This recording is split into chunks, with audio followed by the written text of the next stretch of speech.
नमस्कार, मैं हूं दिबांजलि मोइत्रा। भारत और चीन के बीच रिश्ते में तल्खी बढ़ती ही जा रही। जिस तरह से उसने भारत के साथ हिंसक झड़प की और इस झड़प में 20 भारतीय जवान शहीद हुए, पूरे देश का खून खौल रहा है। कवि कुमार विश्वास ने तो कह दिया कि हम रूखी सूखी खा लेंगे, लेकिन इस बार चीन को सबक सिखाइए, पूरा देश आपके साथ है।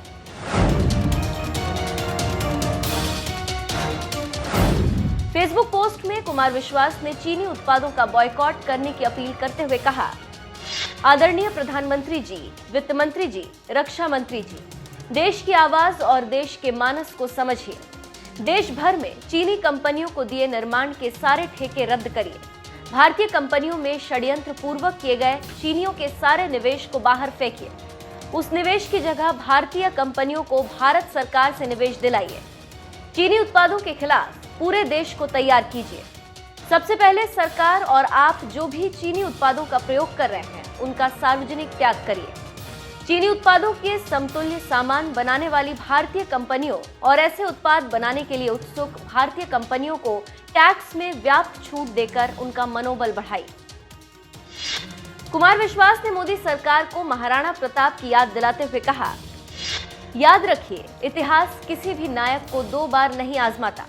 ये भी याद रखिए कि हम घास की रोटी खाकर भी देश के स्वाभिमान के लिए लड़ने वाले महाराणा प्रताप जैसे महान योद्धाओं के वंशज रूखी सूखी खा लेंगे, लेकिन सरहदों पर समझौते अब नहीं करेंगे, नहीं करेंगे, नहीं करेंगे। साहस जुटाइए प्रधानमंत्री जी, देश साथ खड़ा है। बता दें, गलवान घाटी में सोमवार रात भारत और चीन के सैनिकों के बीच हिंसक झड़प हुई थी, जिसमें भारत के 20 सैनिक शहीद हुए, तो वहीं चीन के भी 40 सैनिक मारे गए। इस घटना पर पीएम मोदी ने राष्ट्र को संबोधित करते हुए बुधवार को ही चीन को सख्त हिदायत देते हुए कहा है, हम कभी किसी को भी उकसाते नहीं, लेकिन हम अपने देश की अखंडता और संप्रभुता के साथ समझौता भी नहीं करते।